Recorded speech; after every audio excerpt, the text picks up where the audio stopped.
ನಮಸ್ಕಾರ ನಮ್ಮ ಕರ್ನಾಟಕ ಮಂದಿಗೆ. ಇವತ್ತು ನಾವು ಬೆಳಿಗ್ಗೆ ಎದ್ದ 6 ಗಂಟೆಗೆ ಜ್ಯೋತಿಬನ ಗುಡ್ಡಕ್ಕೆ ಹೊಂಟಿದ್ವಿ. ನೈಟ್ ಒಂದು ಹಾಡ ಕೇಳ್ಕೊಂಡು ಹೊಂಟ್ರೆ ನೈಟ್ ತಿರುಗಾಡದ ಮಜಾನೇ ಬೇರೆ ಇರೋದ್ರ. ಇವನಕ ಮಸ್ತ್ ಇತ್ರ ಅನಾವತ್ತೈತ್ರಿ. ಗುಡ್ದಾಗ ಮ್ಯಾಲೆ ಬಂದ್ರಿ, ಗಾಡಿ ಪಾರ್ಕ್ ಮಾಡಿದ್ವು. ನಾರೇ ಕೃಷ್ಣ ಸಂದೇಶ ಸಿದ್ದು ಹೋಗಿದ್ವಿ ನೋಡ್ರಿ. ಇವತ್ತು ನಾವು ಮಾನವೀಯತೆಯನ್ನ ಎಣ್ಣೆಕಾಕ ಜ್ಯೋತಿಬನ ಗುಡ್ಡಕ್ಕೆ ಬಂದಿವ್ರಿ. ನಡ್ರಿ ಪಟ ಪಟ ಹೋಗಿ ದರ್ಶನ ತಗೊಂಡ್ರಿ.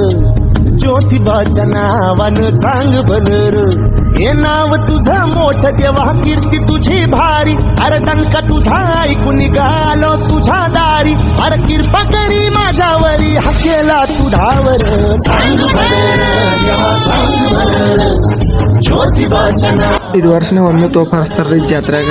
ಚಾ ಕುಡಿಯೋಂಗಿತ್ತ ನನ್ನ ಬಾಸುಂದಿ ಚಾ ಕುಡಿಯೋಗಿದ್ರಿ. ಚಾ ಅನ್ಕ ಫಸ್ಟ್ ಕ್ಲಾಸ್ ಇತ್ರಿ. ಒಮ್ಮೆ ವಿಸಿಟ್ ಕೊಡ್ರಿ. ಈಗ ಅಮ್ಮಾಯಿ ದರ್ಶನ ತಗೊಂಡ್ಬಂದಿವ್ರಿ. ಈಗ ಇಲ್ಲಿ ಕಪ್ಪಳ ಚೆನ್ನಿ ಹಾಕಿದ್ರಿ. ದರ್ಶನ ಮಾಡುತ್ತವ್ರ ಕಾಲ್ ಮೇಲೆ ನೀರು ಹಾಕೊಂಡು ಹೋಗಿದ್ರಿ. ಎಲ್ಲಾ ಕಡೆ ದಟ್ಟಣೆ ಇದ್ ನೋಡ್ರಿ. ಭಾಳ ಕಡೆ ಹೋಗಿದ್ರು. ನಾನು ಬಂದು ನಾಷ್ಟ ಮಾಡಿದ್ರು ಫಸ್ಟ್ ಕ್ಲಾಸ್ ಹೊರಗ. ಅಲ್ಲಿಂದ ಎಲ್ಲ